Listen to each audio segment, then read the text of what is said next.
Assalamualaikum warahmatullahi wabarakatuh. Apa khabar semua? Masya Allah, seronoknya kan. Kita ni sama dengan kanak-kanak tadika tu kat luar, beratur dah dia. Kita pun datang ke sekolah juga ya. Subhanallah. Mudah-mudahan Allah terima kita punya amalan, sebab antara perkara yang perlu kita lakukan di akhir zaman ini adalah banyakkan beramal. Maksudnya apa je amalan baik tu buat, dan salah satu daripadanya adalah menuntut ilmu. Dia ada dua benda, beramal, apa je yang kita dengar, yang Allah suruh kita buat. Yang kedua, menuntut ilmu. Yang itu kena lagi kuat, lagi akhir zaman lagi kuat. Tuan-tuan, kita ni rasanya macam ada lagi akhir zaman akan datang kan. So maksudnya cucu-cucu, cicit, keturunan kita tu, kita pastikan mereka melakukan dua benda ini.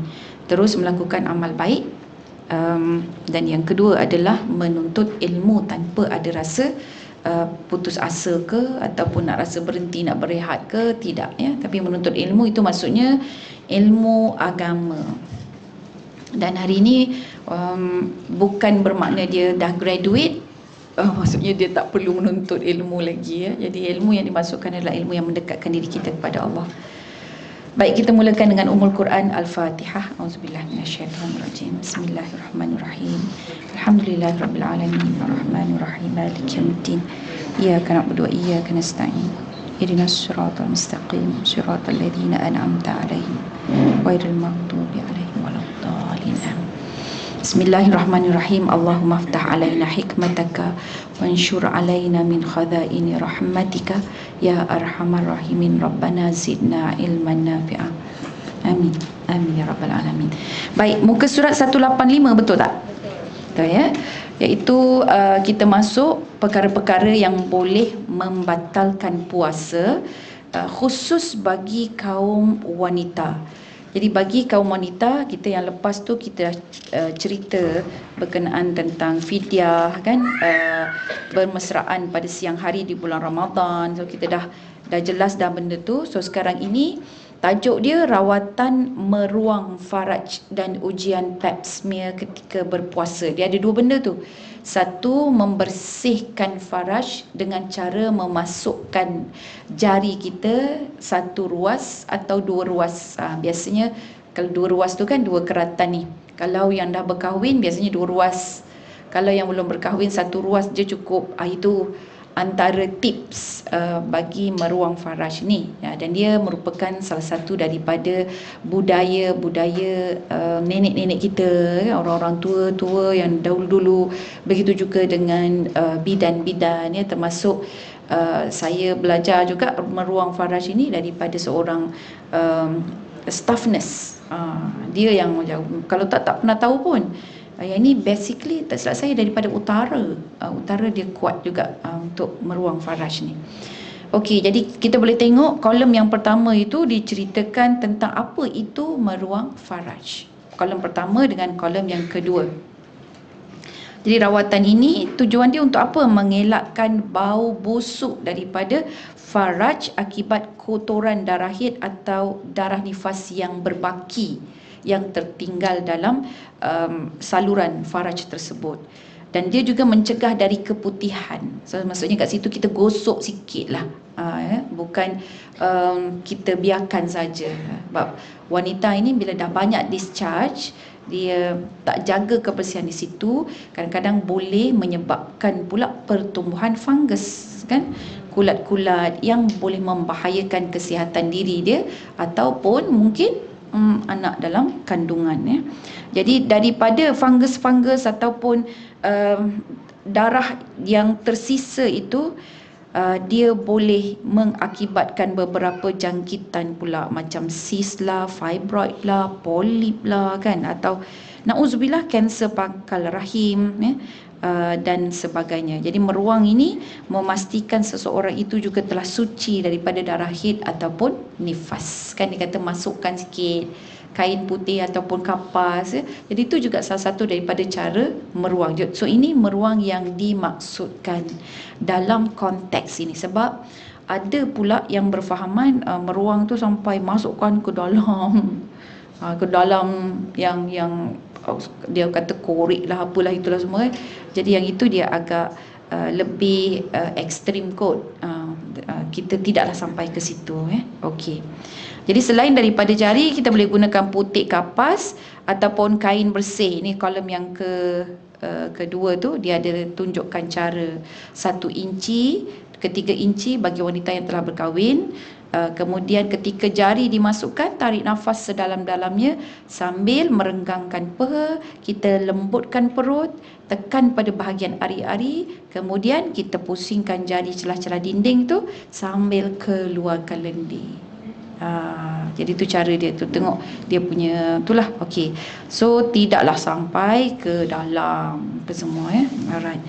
Ada seorang doktor pakar pun, dia ini kisah suami dengan isteri, yang isteri dia baru 8 bulan mengandung tetapi dah nak bersalin. Jadi doktor kata tak boleh ada hubungan intim, sebab rupa-rupanya hubungan intim itu dia boleh stimulate, merangsang untuk melahirkan. Jadi memudahkan kelahiran itu. Itu salah satu daripadanya. Jadi doktor kata jangan ada hubungan intim lagi. Okey, sebab ialah dia dah ada keluar tanda, lepas tu dah terbuka dah 8 bulan kot. Baru 8 bulan kan. Dan kemudiannya kalau ada, dia kata even air mani itu sendiri dia boleh menyebabkan untuk contraction ataupun untuk so jadi doktor kata keluarkan. Maksudnya kalau dah ada air mani tu, minta maaf sebab saya cerita ni, dia kata keluarkan benda tu, bersihkan betul-betul, guna air dan juga dengan cara meruang. Macam tu Okey. Next adalah ujian pap smear. Tapi perempuan ada sebahagian doktor dia tak nak dengan meruang ni, dengan dia meruang ni apa benda beruang ke apa ke, macam itulah. Saya mungkin tidak tahu ataupun tak macam mana. Jadi ada sebahagian kata tak boleh tu, you masukkan jari je, jari tu pun dah nanti ada bakteria ke apa ke. Ada sebahagian tolak macam tu tapi ada sebahagian yang dia bolehlah menerimanya dengan syarat bersih ataupun hygiene. Okey, itu yang bab meruang. Terus ujian pap smear. Ujian pap smear ni prosedur-prosedur yang semua tahu kan. Kita elok buat 3 tahun sekali. Ada yang kata buat setahun sekali. Ada yang tengok makcik dah buat pap smear belum? Dia tanya kan. Makcik dah menopause. Ini lagi kita kena tangkap, dia kata. Doktor kata ini lagi kita kena tangkap ni. Sebab bila dah menopause, dia maksudnya tidak subur lagi. Jadi kita takut dikhawatiri ada peninggalan ataupun sisa-sisa yang ada daripada tisu-tisu itulah. Okey. Baik, seterusnya tuan-puan, hukum dia yang kita nak tengok tu adalah hukum dia. Subhanallah kan, kalau tak belajar ni kita pun tak tahu, tak pernah dengan meruang, dengan pap smear tu rasa macam apa-apa je, biasa-biasa je kan. Tapi rupa-rupanya ada dia punya hukum dalam syarak kita, sebab dia boleh juga menjejaskan kita punya ibadah, khususnya ibadah puasa. So dalam bulan Ramadan kalau puasa elok-elak. Bulan Ramadan tu tak payahlah nak buat dua-dua ni, kalau tolong elakkan, sebab kita mazhab Syafi'i. So kalau mazhab Syafi'i, apa jua yang masuk di dalam rongga badan kita ni, daripada hidungnya, telinganya, mulutnya, kemudian sampai kubul dan juga duburnya, batal kita punya saum kita ataupun puasa kita. Okey, itu pandangan mazhab Syafi'i. Manakala sebahagian ulama lain dia mengatakan tidak batal. Okey. Mana tahu dapat menantu luar negara perempuan. Kena tahu juga kan. Okey, dia kata tak batal Umi, tak batal. Okey. So maksudnya dia ikut pandangan satu lagi. Baik, kenapa ada kata batal, kenapa kata tak batal? Tapi yang jelasnya mazhab Syafi'i tu dia one voice lah, mazhab Syafi'i. Tapi lain-lain mazhab, majority, lain jumhur kata tidak batal. Tapi kita pegang yang mana ni? Syafi'i. Jadi khilaf dia sebab mereka mentafsirkan maksud menahan diri itu. Kita tahan diri, kan dia tahan diri daripada makan dan minum, daripada memasukkan sesuatu ke dalam rongga. Jadi menahan diri memasukkan sesuatu ke dalam rongga tu untuk apa? Macam tu kan. Apa kena mengena rongga-rongga itu dengan kita puasa pula? Macam tu ya. Baik.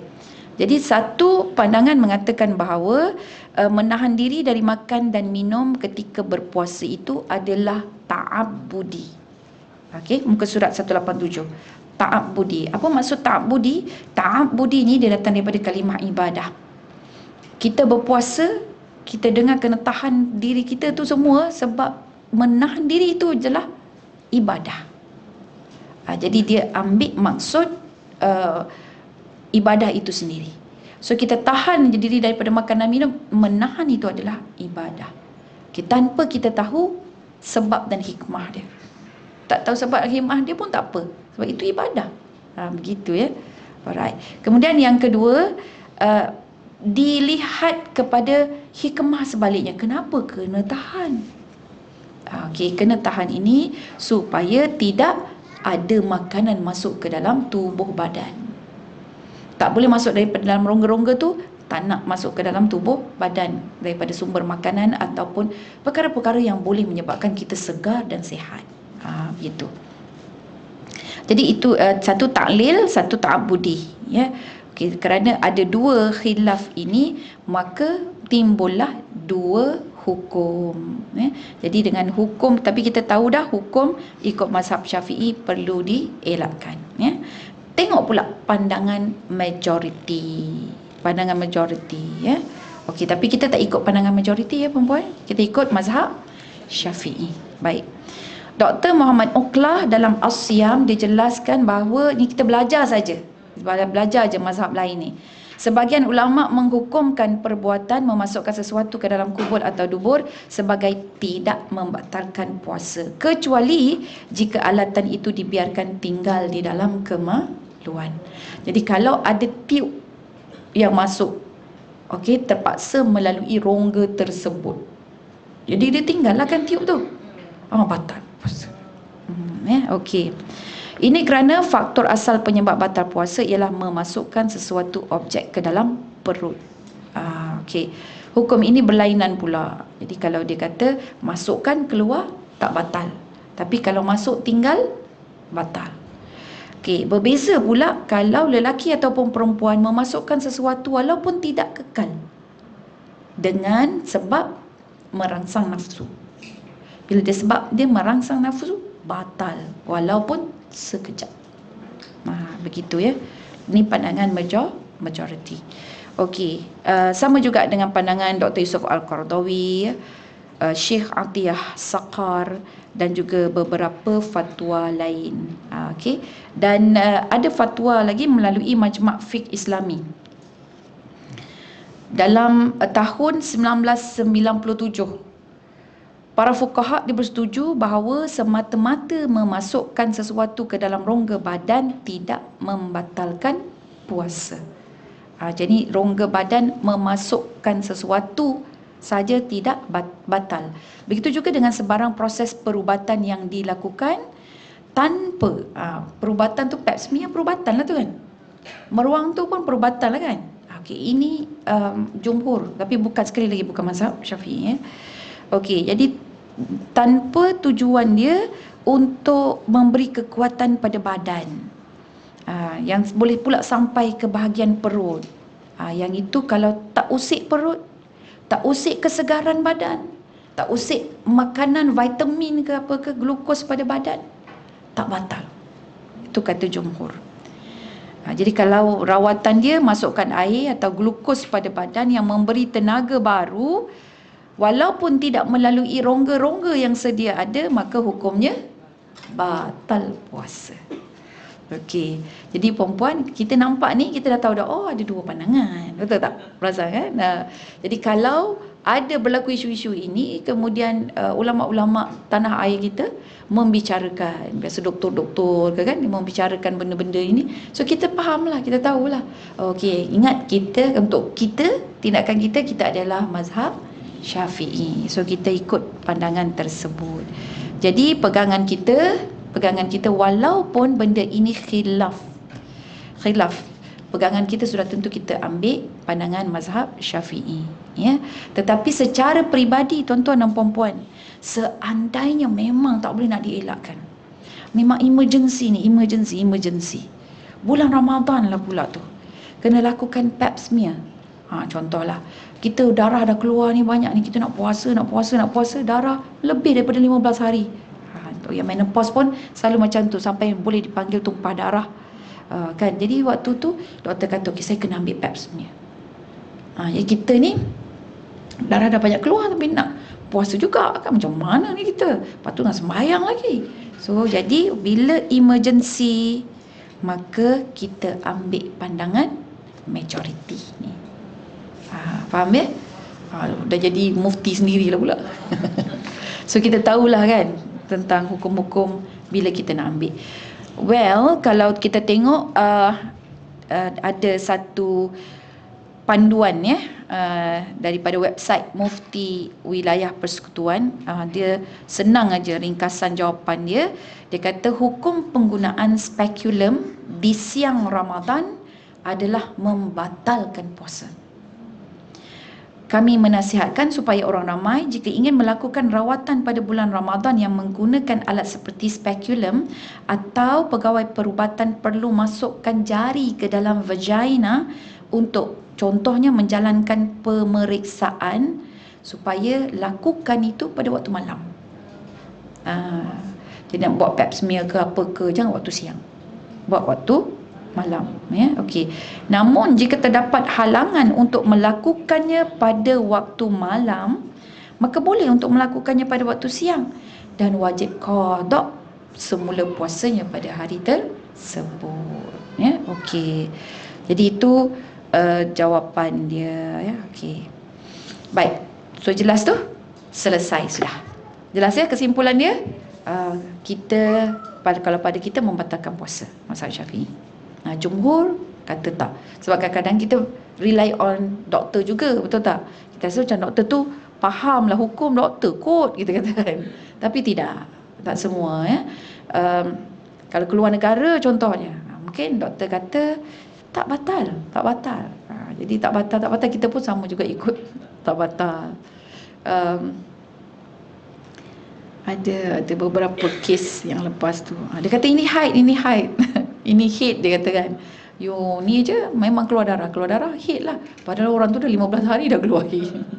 Jadi dekat situ dia punya hukum lah pula kan. Jadi tak boleh nak katakan sebulan itu dia jadi haid pula kerana hormon dia, ya. Okey. Baik, kita terus. Wanita terhenti haid pada malam hari puasa. Baik, apa isu dia ni? Isu dia adalah waktu puasa dalam bulan Ramadan bagi kita ini, niat adalah waktu malam sebelum subuh. Jadi waktu malam tu sampai waktu early in the morning, pagi, waktu qiyam kita. Jadi kena berniat terlebih dahulu. Jangan azan subuh baru kita niat, ya. Dan niat kita ni samalah macam pergi umrah niat dekat mikot tu. Ya, jadi walaupun ada lintasan okey, no problem, tapi lintasan tu kena ada affirmation. Jadi affirm kita memang nak berpuasa sebab kita daripada haram berpuasa kepada wajib berpuasa. Jadi kita elok niat, baharukan niat kita lagi, ya. Okey. Jadi wanita yang terhenti haid pada malam hari puasa, terhenti haid itu maksudnya dia dah suci lah pada waktu malam dan dia sempat berniat sebelum terbit fajar subuh, maka sah dia punya puasa. Sekalipun dia tak mandi hadas lagi. Dia mandi hadas tu waktu bila? Waktu siang dah, lepas subuh. Lepas subuh pun dia tak mandi lagi. Nantilah, tengok. Tapi dah niat dah. Okey, so jangan sampai masuk waktu zuhur. Niat kena settle dulu. Tak sembahyang subuh tu kena qada lah subuh dia. Okey. So jadi di situ maksudnya di sini bagi wanita-wanita haid, kalau malam itu dia sudah suci, jelas dah suci tu. Jadi bila suci, mungkin waktu sucinya itu pukul 3 pagi. Dia pun mandi. Dah mandi terus dia berpuasa. Baru nak buka puasa tu dia teringat, aku tak niatlah puasa. Boleh ke tak boleh tu? Tak boleh. Dia tidak dikira puasa. Jadi dia kena berniat. Jadi berniat malam ni, okey, dah habis bersih dah ni. Sebab dia kena suci daripada haid kan. Jadi dia suci daripada haid, dah ada tanda-tanda suci, dan dia berniat. Jadi berniat malam tersebut. Baik, namun jika puasa tersebut adalah puasa sunat, kelonggaran tempoh berniat dipanjangkan. Dipanjangkan. So jadi ingat dia orang yang tak mandi dah subuh lah berlalu tu, dia berdosa lah kerana tidak sembahyang subuh. Sebab dia patut bila nak berpuasa pagi yang wajib, dia tahu dia sudah suci. Baik, daripada Sayyidatina Hafsah radhiyallahu anha, baginda sallallahu alaihi wasallam bersabda, sesiapa yang tidak berniat untuk berpuasa sebelum fajar, maka tiada puasa baginya. Okey. Baik. Seterusnya bab 9, haji dan umrah. Masuk dah haji dan umrah. Kemampuan menunaikan haji. Jadi menunaikan haji dan umrah bagi wanita. Lebih-lebih lagi kalau dia bermusafir sendirian. Menunaikan haji dan umrah adalah ibadah yang dituntut oleh Islam. Bahkan bagi mereka yang tak berkemampuan sekalipun, tak ada kemampuan, tak ada duit pun kan, diwajibkan berniat dan berusaha sedaya upaya. Ada azam. Niat itu bukan niat yang kat mikot tu ya. Jadi niat ni maksudnya kena ada azam sungguh-sungguh nak melakukan haji dan juga umrah. Okey. Sebab haji itu adalah pelengkap kepada rukun Islam. Ada sebuah hadis, ini dalil dia. Sayyidina Ali menceritakan bahawa Rasulullah sallallahu alaihi wasallam bersabda, barang siapa mempunyai bekalan, mempunyai kenderaan yang boleh membawanya ke Baitullah, maksudnya cukup syarat, okey, tetapi tidak mengerjakan haji, maka dia boleh memilih untuk mati, sama ada mati secara Yahudi atau Nasrani. Na'udzubillah. Sebab tu kita kena ada niat. Walaupun kita tahu kita ni perempuan, duit kita tak banyak mana, contoh kan. Okey. Jadi di situ kena ada azam, kena niat.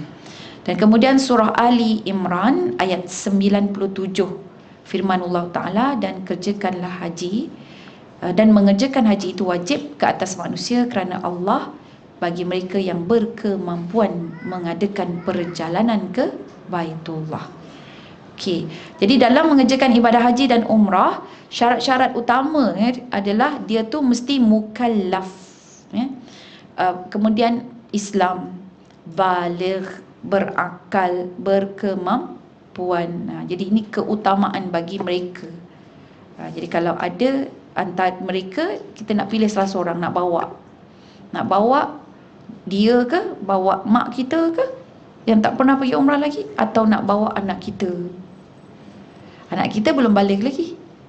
So keutamaan jatuh pada siapa? Mak lah. Okey. Kemampuan itu tidak hanya dari sudut kesihatan dan kewangan semata-mata, tetapi ada perbahasan-perbahasan dia. Baik, apakah perbahasan dia? Ni tengok sebelah kanan kita 193. Muka surat 193. Pertama, keselamatan dia terjamin. Okey. Kemudian yang kedua, pengangkutan ada selamat dan sesuai. Yang ketiga, perbelanjaan untuk diri dan juga untuk tanggungan dia. Kemudian peluang, mempunyai kesempatan untuk mengerjakan haji. Maksudnya ada kuota dia. Okey, dan yang kelima, mahram bagi wanita perlu ditemani oleh suami ataupun mahram seperti wali dia. Okey. Tapi di Mekah sekarang ni boleh dah tanpa mahram. Tanpa mahram boleh dah. So bila boleh bermaksud perjalanan itu selamat. Ya, jadi kalau kita kenapa nak pergi dengan mahram ni? Sebab mahram inilah yang akan menjaga kita. Bukan hanya kerana kita perempuan ya, tapi itu tanggungjawab lelaki untuk memastikan keselamatan wanita-wanita yang berada dalam tanggungjawab dia. Baik, 194 mengerjakan umrah kerana tidak mampu menunaikan haji. Ni kota tak dapat lagi ni. Pergi umrah je lah dulu. Okey. Sekiranya tidak berkemampuan mengerjakan haji sama ada kerana kuota mahupun tak cukup perbelanjaan, memadailah dengan mengerjakan umrah. Jadi kena ada cita-cita umrah. Tapi perempuan, saya ada travel kan, ni pengalaman saya. Basically yang sibuk nak pergi umrah perempuan. Dan kadang-kadang kan dia punya rombongan ini 8 orang, lelaki seorang aja. Yang 7 tu mak dia, adik dia, kakak dia kan, isteri dia lagi. Jadi semua masing-masing kan. Sedikit masa dulu sebelum Covid tu kena kan, dia punya syarat, dia mesti ada mahram. Okey. Abu Hurairah radhiyallahu an menceritakan bahawa Rasulullah sallallahu alaihi wasallam bersabda, umrah kepada umrah berikutnya adalah penebus dosa di antara kedua-duanya. Jadi dia tak mampu nak buat haji, jadi dia buat umrah aja. Setiap tahun umrah. So dia punya tempoh jarak antara satu umrah ke satu umrah itu, dosanya akan terhapus ya. Okey. Bagi suami ataupun wali yang dia tak mampu nak kerjakan haji, jadi gugur kewajipan haji ke atas wali itu dan ke atas tanggungannya ya. Tetapi sekiranya seorang wanita itu dia bekerja, dia mampu menunaikan haji dengan pembiayaan dia sendiri, okey, wajib menunaikannya dengan syarat dapat izin dari wali maupun suami mereka. Ini khas untuk yang mereka dah kahwin lah. Izin wali ataupun suami untuk pergi. Suami tak dapat pergi, tapi isteri boleh pergi ya, jadi kena minta izin ya. Dalam masalah haji, wali maupun suami tidak ada hak menghalang. Ni underline sikit. Dia kalau haji ni, sebab dia rukun kita kan, rukun Islam kita. Oi perempuan, kalau dah siap haji, sempurna haji, dia punya tenang tu lain macam. Tenangnya, leganya kan. Jangan takutlah perempuan kalau misal kata tak dapat kota nak try yang ambil kita nak merayu. Sebab merayu sekarang ni puluh ribu kan. So ingat Allah bagi kita tu duit tu 30 ribu, 40 ribu kan. Jangan kita teragak-agak. Once dah ada tu simpan sikit-sikit, 30 ribu, 40 ribu, terus pergi haji. Dan jadikan haji tu keutamaan ahli keluarga kita yang mana-mana belum menunaikan haji. Sempurnakan dulu rukun Islam. Kan tak pasal-pasal jadi Yahudi ataupun Nasrani. Sebab dia tak nampak effort dalam keluarga itu. Asyik-asyik kata tak dapat kota lagi, tak ada kota lagi kan. Memang ada jalan lain. Ada jalan lain tuan-puan. Jadi jalan lain itu adalah dengan ambil melalui tabung haji. Nama kita tu kita boleh merayu. Rayuan kita setiap tahun itu juga adalah satu usaha. Dan kita bekerja tu kita berniat. Sebab orang nak pergi haji ni dia tunggu ada duit lebih. Setengahnya kata tunggulah nanti kita dah pencen, dia kata kan. Tak sampai pencen dah mati pun. Jadi duit tu lebih banyak pergi mana? Pergi bercuti keluar negara lah. Lepas tu buat macam-macam majlis-majlis dan sebagainya. Yang itu semua sunat lah, majlis bagi makan orang kan. Yang wajib tu yang selesaikan. Sebab dia wajib bersyarat. Bersyarat maksudnya kemampuan. So kalau kemampuan itu adalah pilihan kita, kemampuan. Kita boleh kata kita sentiasa tidak mampu. Kan, belum masanya lagi. Kita yang pilih. Tapi actually sebenarnya kalau kita betul-betul tengok dan usaha, kita mampulah. Okey. Jadi mengerjakan umrah di situ ada kelebihan-kelebihan dia. Jadi wanita yang nak pergi haji, dia tidak boleh dihalang oleh suami. Yang boleh dihalang adalah umrah. Sebab umrah ini dia hukumnya sunat. Ya, okey. Namun pendapat yang paling hampir dengan ruh Islam menyatakan bahawa bagi suami ada hak ke atas isteri dalam perkara-perkara sunat. So suami boleh sama ada bagi ataupun tidak. Suami saya tak bagilah ustazah, pucuklah dia. Kan, jadi mungkin dia tak bagi tu sebab dia nak pergi juga. Jadi pujuk dia. Okay. Next, Sayyidatina Aisyah berkata, saya perlu melangsaikan qada puasa Ramadan yang ditinggalkan, dan kemudian saya menggantikannya dalam bulan Sya'ban kerana menyediakan diri untuk Rasulullah. So jadi dari sini menunjukkan bahawa dalam bab sunat Ummul Mukminin kita puasa sunat dalam puasa wajib tu sendiri puasa wajib itu Sayyidatina Aisyah nak qada tu pun dia tangguh sampai bulan Sya'ban. Maksudnya sangat dekat dengan bulan Ramadan tu. Okey, jadi yang menggantikan mengqadakan itu pun Ummul Mukminin dia boleh tangguh. Sebab apa? Nak melayan dan menyantuni suaminya. Jadi ini kan lagi kalau dalam perkara-perkara sunat Okey. Lihatlah betapa hebatnya peranan Sayyidatina Aisyah dalam melayani suami. Sekalipun puasa qada yang wajib, beliau tetap mencari waktu yang sesuai untuk diganti. Ini kan pula perkara yang sunat. Baik, muka surat 195. Nabi SAW berpesan kepada para isteri, seorang isteri itu belum menunaikan hak Allah selagi dia tidak menunaikan hak suaminya. Hak suami ini puan-puan hak suami, saya cakap sikit saja. Hak suami yang dalam bilik itu sangat penting bagi lelaki. Kalau tidak ditunaikan, dia boleh menjejaskan apa? Kesihatan. Bukan kesihatan kita, kesihatan dia. Sebab kalau kita ni sedih ke, kita gembira ke, kan? Kita sedih, menangis. Kita gembira pun, menangis. Release dah. Hormon-hormon kita keluar di celah-celah air mata itu. Tetapi lelaki tidak. Lelaki kalau dia tidak release itu, dia akan sakit kepala.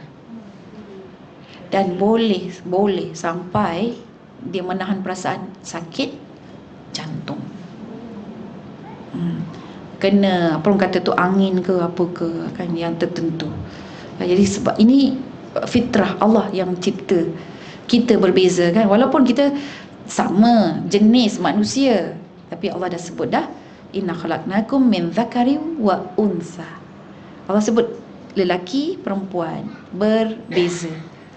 Ibunda kepada Sayyidatina Maryam, Hana bintu Fakuza pun dia sebut walaysa dzakaru kal unsa. Tak sama lelaki itu dengan perempuan, walaupun daripada jenis manusia. So siapa-siapa, saya minta maaf saya kena sebut ini, siapa-siapa isteri yang mungkin baru umur 30 tahun, 40 tahun, 50 tahun, sudah dah tak ada rasa pun nak berkhidmat kepada suami, maka saya sarankan pergi rawat diri dulu. Bukan jumpa psikiatri, bukan. Rawat diri, kesihatan diri. So mungkin ada makanan yang tak sesuai dengan kita Cari makanan yang menyihatkan tubuh badan kita. Jadi itu bila kita buat macam tu, insya-Allah itu juga satu jihad, satu ibadah kita kepada Allah Subhanahu Wa Taala. Kita lakukan tu bukan kerana suami kita, tapi kerana Allah. So dia perlu untuk accommodate. Sebab kita dah cerita dah, tengok Ummul Mukminin Aisyah, boleh lah sebab dia ni muda lagi kan. Okey. Tapi macam itulah keadaannya. Ada Sayyidatina Saudah ni, dia memang waktu tua dia sebab dia lebih tua dalam 10 ke 15 tahun daripada baginda Rasulullah SAW.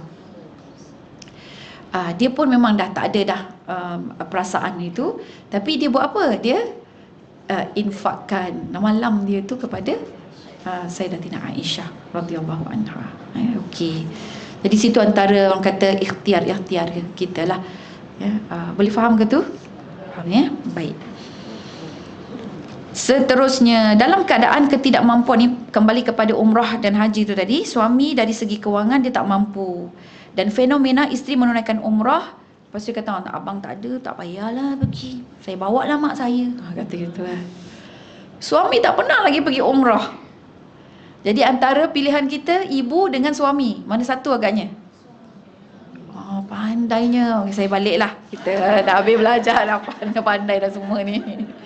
Betul, ya, suami ada hak lebih bagi isteri berbanding ibu.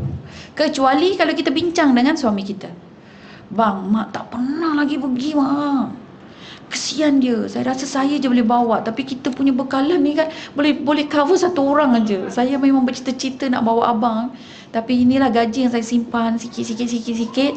Duit abang kita dah habiskan. Jadi duit kita yang kita untuk simpan ini kan. Jadi bang, izinkan saya bang pergi dengan mak saya. Jadi insya-Allah suami yang baik dia akan pergi. Pergilah, abang akan mendoakan awak dan juga mak mendapat ibadah umrah yang mabrurah. Abang doa daripada kejauhan, dalam kerinduan, tiba-tiba lah pula kan. So bincang dulu ya dengan suami. Okey, baik, kita lihat bila kita seorang isteri itu dia memilih suami berbanding ibu dia contohnya kan, maka di situ ada banyak kelebihan. Pertama, perjalanan umrah dia itu ditemani oleh suami dia yang menggantikan wali kan. Okey, kemudian yang kedua, suami lebih berhak walaupun dia tidak ada kemampuan berbanding orang-orang lain ya. Jadi ada hak dia, kita pun dapat. Dan bila kita beri sponsor suami itu kan, umrah dia, ibadah dia, pahala dia pun kita dapat juga. Lagi orang yang kita hormati, lagi pintu syurga kita. Jadi insya-Allah, mudah-mudahan. Okey, so hadis yang berikut dia menyatakan kelebihan kalau kita memilih suami, sebab kita akan keluar bersama dengan itulah yang dipanggil mahram ataupun wali kita ataupun suami kita ya. Okey, ada satu kisah ni, orang perempuan tidak boleh bermusafir melainkan bersama mahram. Jadi seorang lelaki berdiri dan berkata kepada Rasulullah, "Ya Rasulullah, isteri saya telah keluar untuk mengerjakan haji." Jadi sebenarnya Nabi waktu haji itu, tahun yang pertama yang boleh mengerjakan haji, Nabi tak pergi. Yang pergi adalah Saidina Abu Bakar. Dia memimpin rombongan haji itu. Jadi setiap tahun tu adalah haji, sehinggalah baginda SAW menunaikan haji wida dia. Okey, satu haji wida tu sekali saja, manakala umrahnya 4 kali. Jadi dalam tempoh tersebut ada seorang lelaki, dia kena pergi berperang. Si isteri nak pergi haji. Jadi dia tanya pandangan Nabi. Dia kata, isteri saya ni dah pergi jalan dah tu, pergi haji, dan saya kena keluar untuk berperang. Dan kemudian baginda SAW bersabda, pergilah dan kerjakan haji bersama dengan isteri kamu. Jadi tinggalkan untuk berperang, pergi haji. Dan haji ini bagi kaum wanita sama dengan jihad fisabilillah.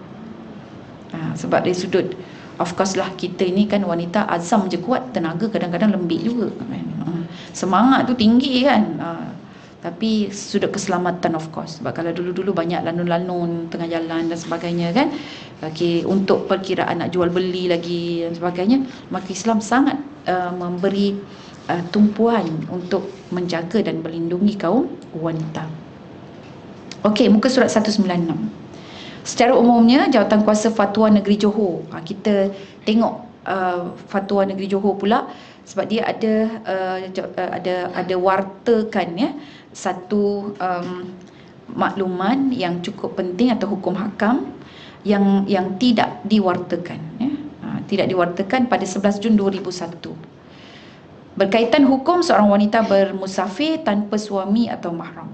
So kalau tak ikut mahram dia, suami dia tak ikut ya, maka di sini ada beberapa syarat ya. Setelah diteliti dari setiap sudut dan aspek, maka Jawatankuasa Fatwa Negeri Johor yang bersidang pada tahun 1422 Hijrah bersamaan dengan tahun 2001, dah lahir ke belum?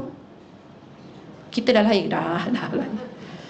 Telah mengambil keputusan seperti berikut. Diharuskan, underline benda tu, harus hukumnya musafir bagi wanita untuk tujuan ziarah tanpa suami atau mahram.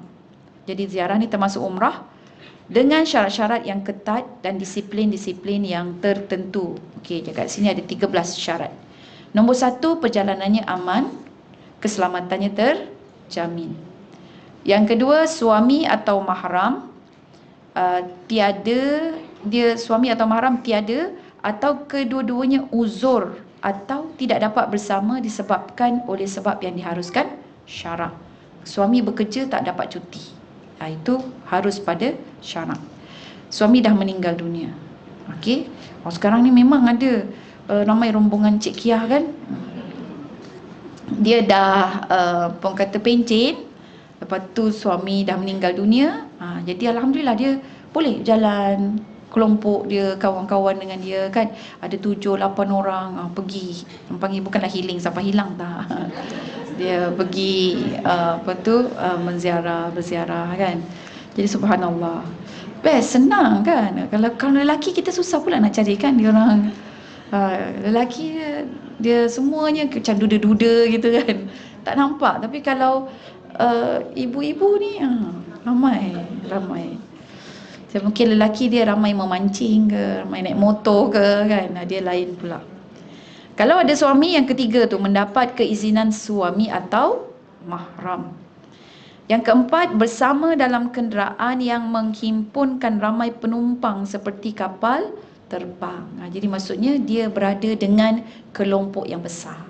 Walaupun dia kawan-kawan dia 5 ketul saja contohnya. Tapi bila dia berjalan itu perjalanan yang selamat sebab orang semua naik kapal terbang contoh ya. Yang kelima, bersama dengan kumpulan perempuan yang boleh dipercayai dan solehah. Yang keenam, perjalanannya tidak menimbulkan fitnah dan keraguan. Okey, pergi dengan siapa? Adalah. Jadi syak sangka gitu ya. Yang ketujuh, wanita tersebut dari golongan yang sudah berumur, confirm. Bawa je lah minyak panas banyak-banyak ya. Yang ke-8, tujuannya untuk ziarah mengeratkan silaturahim. Maksudnya ziarah itu adalah ziarah mahmudah.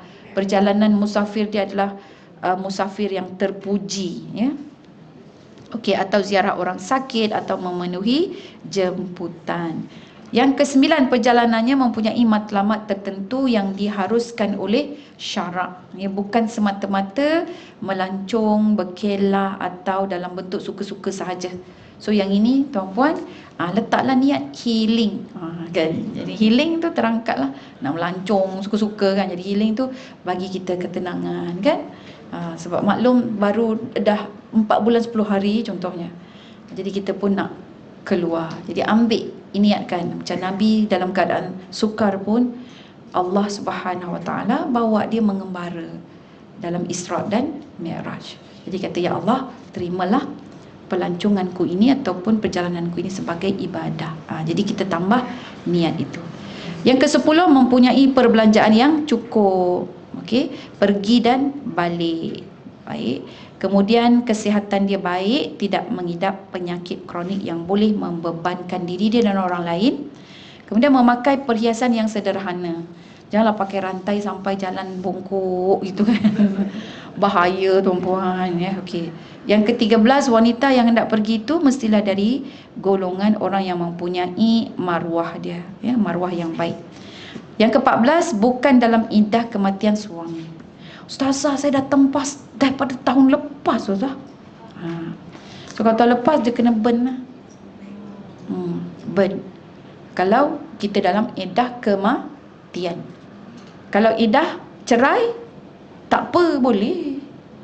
Yang iddah cerai ni dia 3 bulan 10 hari tu dia kena diberi nafkah.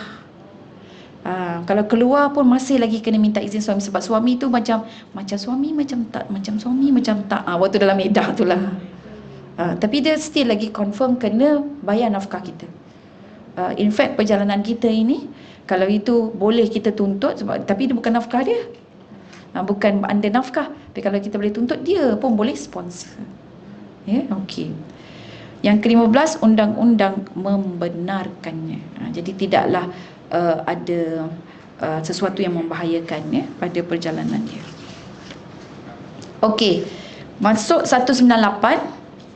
Perbezaan haji bagi lelaki dan juga wanita. Baik, ada beberapa perbezaan. Ringkasan dia actually kalau kita lihat dalam ihram itu yang ketat lebih kepada kaum lelaki berbanding perempuan. Sebab pakaian dia tak boleh berjahit lelaki. Lepas tu pakaian dia dua helai tu. Satu izar kan dengan ridak. Jadi dua tu, yang bahagian bawah dengan atas. Dan kemudiannya tak boleh pula tutup kepala, tak boleh pakai apa-apa dekat kepala dia. Kasut pun, itu yang dalam ihram, bila dah ada dalam ihram, dia kasut pun tak boleh pakai. Dia kena pakai slipper yang mendedahkan jari jemari dia. Jadi kita lihat 1 sampai 11 ini adalah perkara yang kepada perempuan, yang dikhususkan kepada wanita lah. Yang pertama, wanita dia boleh pakai pakaian yang berjahit ketika berihram, dengan syarat pakaian tersebut tidak dicelup dengan pewarna. Sudah. Kita punya bukan celup ya. Kita ini dia macam dye. Celup ini bila saya tengok balik dalam kitab-kitab, dia rupa-rupanya pada dua warna. Satu dipanggil usfur, satu lagi dipanggil za'faran. Jadi usfur biasanya menatijahkan warna yang merah, manakala za'faran adalah warna kuning. So biasa kalau dicelup, dia punya warna sementara. So boleh basuh lagi, lepas tu hilang. Dan warna usfur dengan za'faran, warna merah dengan warna kuning, warna oranye ini antara warna-warna yang terlarang khusus kepada kaum lelaki. Okey, jadi dengan mudah cerita, bila kita nak melakukan ibadah, kita kaum wanita, tapi dah sekarang tak ada dah kain celup tak ada. Zaman sekarang dah tak ada lagi, ya. Okey. Jadi saya tengok ini cuma dikisahkan pada zaman dululah. So celup ni banyak kepada lelaki yang tidak boleh, ya. Yang kedua, kalau lelaki tak boleh tutup kepala, wanita wajib menutup bahagian kepala dia. Tak kisah nak pakai baldi pun tak apa. Tapi tutup aurat lah maksud dia, ya. Yang ketiga, wanita waktu talbiyah dia kena perlahan suara dia. So ni kadang-kadang kita pula yang nak memimpin talbiyahnya kan. Labbaik Allahumma labbaik kan. Sebab lelaki tak ada suara senyap gitu aja. Akulah yang buat. Tak, perempuan yang elok kita perlahan, lelakiku kuat. Cuma bila dalam bas sesama kita apa semua boleh. Tapi nak bagi lelaki ni berkepimpinan sebenarnya kan. Serlahkan dia punya kewibawaan. Jadi sebab tu dia kena jadi imam kan? Jadi suara dia pun kena lantunkan dengan kuat, ya. Okey, itu cara dia. Kemudian yang keempat, sewaktu tawaf, 3 pusingan yang pertama kan sunat berlari-lari anak. Itu pada lelaki, bukan pada perempuan. Yang kelima, waktu sa'i dekat garisan hijau. Tengok macam-macam ni pula yang seronok dia berlari-lari kan. Tak, ya, tidak, itu bukan bagi perempuan, itu adalah untuk lelaki. Lepas tu bertahalul, kalau lelaki kena botak. Setiap daripada rambutnya itu menjadi saksi atas ibadahnya dan memberi cahaya kepada dia, kan. Tapi ramai sekarang suka potong jambul je. Dia tak nak cukur. Sayanglah pula, padahal rambut boleh tumbuh lagi kan. Lama ustazah dia kata. Okay. Jadi tidak perlu bertahalul sehingga botak bagi perempuan. Kalau teringinlah sangat, macam mana nak buat? Teringin lah botak. Jadi dia kena tanya suami dia, bang, botak boleh tak? Ahlan wa sahlan, nanti sama kita berdua, dia kata kan sedondon. Jadi bukan pakaian aja, rambut pun sedondon, ya. So tapi tidak digalakkan bagi wanita. Yang ketujuh, tidak perlu mengucup Hajarul Aswad dalam keadaan bercampur lelaki dan perempuan. Tapi sekarang ni kalau dia pandai, perempuan sebelah kanan, lelaki biasa sebelah kiri, ya. Okey. Hanya memadai mengisyaratkannya dengan melambaikan tangan kepadanya sahaja. Tapi waktu melambaikan tangan jangan sampai terdedah aurat kita kalau kita dalam keadaan ihram. But actually bukan dalam keadaan ihram pun kena tutup juga, kan. Okey, ketika dalam keadaan haid, wanita tidak perlu membayar dam kerana meninggalkan tawaf wida. Lelaki kalau sakit, ya. Okey. Ketika dalam keadaan haid, wanita tidak perlu membayar dam kerana terlewat membuat tawaf ifadah pada hari-hari menyembelih. Ini untuk haji. Tidak perlu berasak-asak ketika tawaf, bahkan memadai tawaf di pinggiran sahaja. Ke-11 tidak perlu wukuf berhampiran dengan Jabal Rahmah. Okey. Banyak kelonggaran untuk wanita kan? Sayangnya Islam dengan wanita ini. Kalau tak terasa juga, tak perasan juga, tak tahulah. Okey. Baik, kita tengok pula haji dan umrah wanita haid. Masalah haid sering merunsingkan wanita. Sebab kita waktu haji ni, masalah kita haid lah ya. Tapi saya tak sarankan sebab waktu haji kita ada tempoh yang panjang. Saya secara jujur tidak menyarankan perempuan untuk mengambil pil pencegah haid. Bila sampai di sana perempuan, sewaktu saya bertugas pernah untuk haji, yang banyak masalah adalah mereka yang mengambil pil perancang pula, pil penahan. Itu yang banyak. Jadi kalau ada begini, Ustazah macam mana ni Ustazah? Darah saya tak habis-habis keluar, nitik. Saya pertama yang saya katanya, puan ambil pil penahan ya? Ya Ustazah. Majority. Saya dua kali haji. Haji pertama saya pun macam tu juga.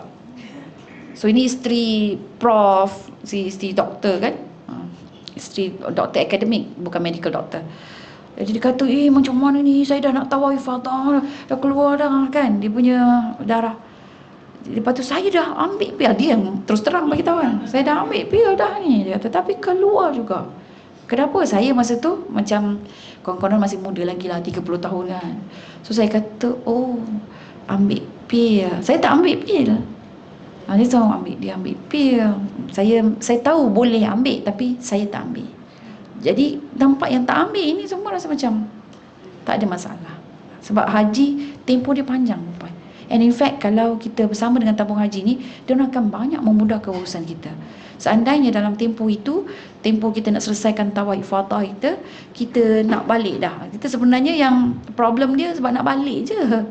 Takut tarikh balik itu terkena dengan waktu kita nak tawaf itu. Atau kita tak sempat nak tawaf ifadah, dah nak balik. Yang itu saja problem dia. Yang lain tak ada masalah.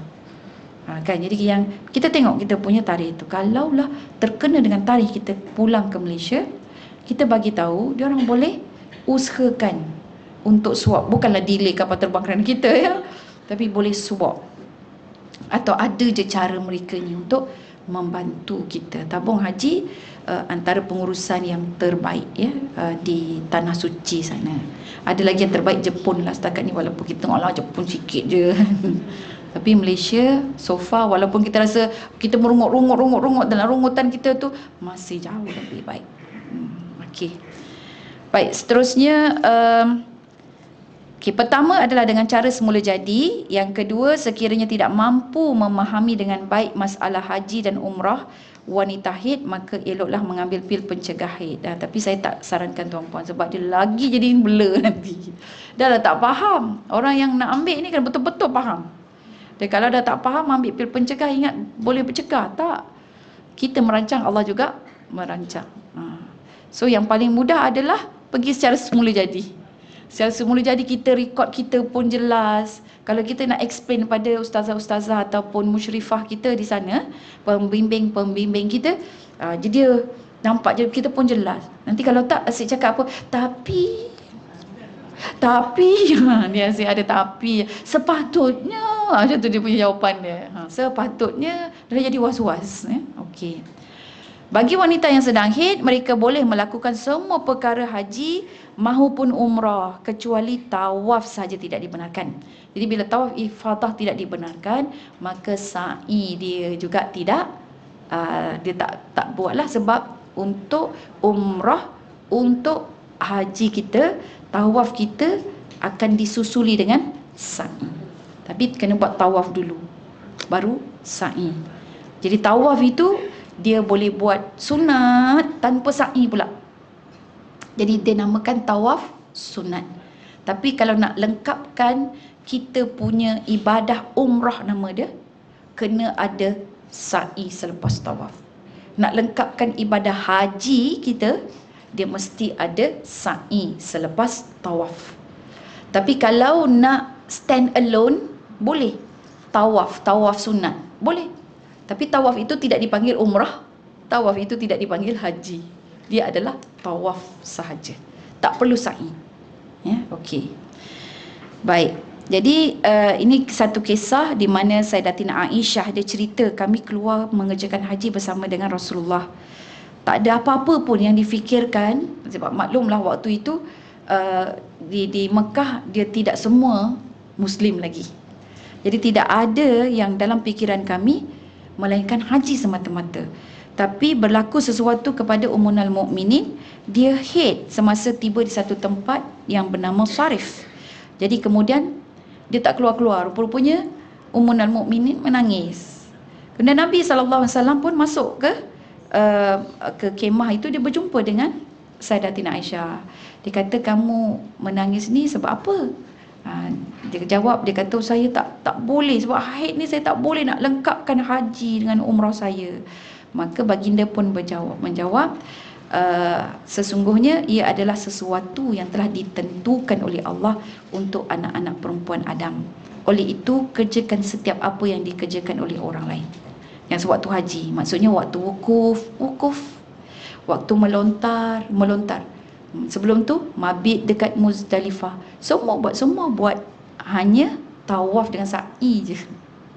Yang itu tinggal dulu.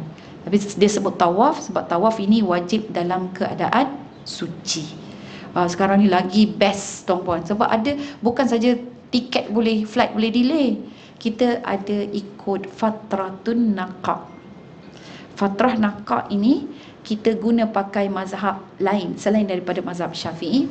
Seandainya darah tidak keluar daripada kita tawaf tu sampai habis tawaf, tak keluar darah, so basically dia ambil dalam tempoh dulu 24 jam, sekarang dia tukar kepada 4 jam. So dalam tempoh 4 jam tu tak keluar darah kita, biasa kan? Darah kita tak keluar, dia zikir kadang-kadang, lepas tu petang tu baru keluar lagi. Tak keluar 4 jam tu, cepat mandi, lepas tu tawaf. Lepas tawaf kita sa'i, masuk pusingan sa'i kedua terasa panas saja, maksudnya keluar darah itu, sah sudah kita punya tawaf. Sebab sa'i tidak disyaratkan dalam keadaan suci. Jadi sebab tu saya kata tak payahlah ambil ubat, nanti banyak masalah. Ya. Okey. Panduan haji dan umrah bagi wanita haid. Jadi haji ni ada beberapa tuan-puan, insya-Allah sambung next class ya. Okey. Haji ifrad ada, haji tamattu ataupun qiran. Semuanya ditentukan melalui umrah. Jenis umrah tu baru kita tahu ini haji apa. Subhanallah, dah habis dah fiqh kelas kita, fiqh wanita. Nanti akan masuk kelas lain. Jadi puan-puan yang dikasihi, insya-Allah jumpa lagi. Aku qauli hadza wa astaghfirullahal azim li wa lakum. Wabillahi taufiq wal hidayah. Wassalamualaikum warahmatullahi. Ada soalan ni puan? Pasal muka surat 197. Ya, betul. Boleh. Tapi dia kena minta izin, suami dia kena benarkan. Sebab status suami dia tu masih kekal lagi.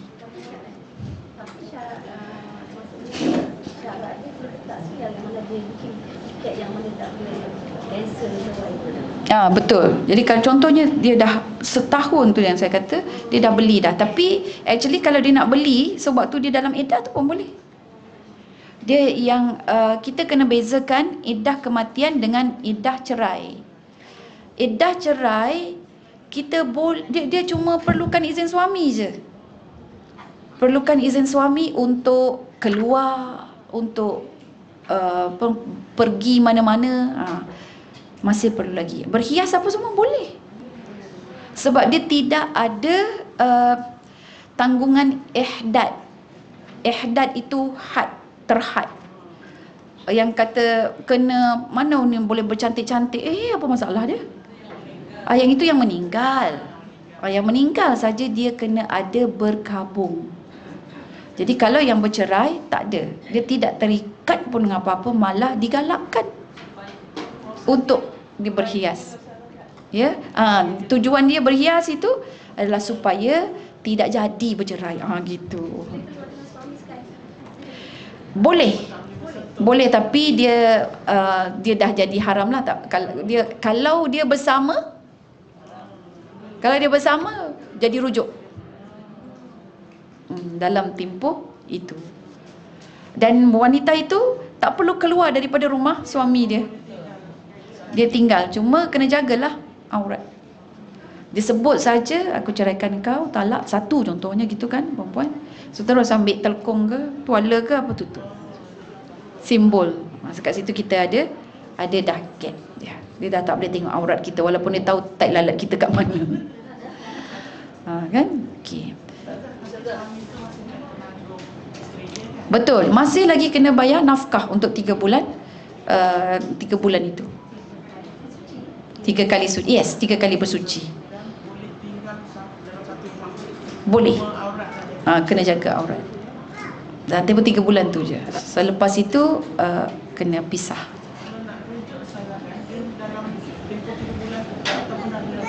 Dalam tempoh 3 bulan tu. Dan kalau nak rujuk tanpa nikah kembali. Jadi nama rujuk itu adalah dalam tempoh 3 bulan tersebut. 3 kali suci itu. 3 kali suci dia berbeza kan. Kadang-kadang perempuan 1 bulan 2 kali dia hit. Perempuan saya jumpa 1 orang dalam sejuta. Dia ada 2 kemaluan ataupun 2 faraj. Dua-dua aktif pula tu. Dan 1 bulan dia 2 kali period. Dia sebab dua aktif. Betul, rahim dia 2. Cuma 1 kecil, 1 besar. Dan dia ada anak, tak salah saya 4 ke 3. Daripada 4 anak dia tu, 1 dikandung dalam rahim yang kecil. Dan anak itu keluar pun kecil, dia kata. Dalam 2.4 ke 2.7, memang kena masuk incubator lah. Jadi di situ ada. So kalau begitu, dia punya hukum dia ni, yang ni untuk dia khusus, yang 1 dalam sejuta tu, mungkin kita kena tengok balik pandangan daripada mazhab-mazhab lain, mana yang sesuai untuk dia. Maksudnya dalam keadaan dia itu yang dia ada 2 apa orang kata tu, 2 rahim. Okey. Ya, sila. Wanita tidak dibenarkan berasa asap untuk tak yang masuk dalam berasa juga. Ya. Tapi sekarang ini dia ada waktu-waktu untuk dihijr Ismail tu bagi perempuan. Jadi bagi masa sekarang ini boleh lagi lah. Sebab benda-benda tu actually sunat. Kalau tawaf berasak juga. Tapi sebab wajib kan, kita ngadap lah. Sa'i pun ada masanya memang bersesak-sesak tu. Lagi bila kita nak buat U-turn tu kan, bila kita dah naik tu dah berlanggar-langgar apa semua gitu, berasak-asak juga. Tapi sebab benda itu adalah wajib yang perlu kita sempurnakan. Cuma yang sunat ini kita ada pilihan untuk tidak, kerana nak mengelakkan yang berasap-asap tersebut. Tetapi kalau nak buat pun tak mengapa. Kena pandai bawa diri sebagaimana bawa diri dalam tawaf dan juga sa'i. Melontar pun macam tu, tapi melontar sekarang masya-Allah senang. Melontar sekarang senang dengan lapangnya lagi kan. Siap boleh posing. Okey. Okey, ada soalan lagi?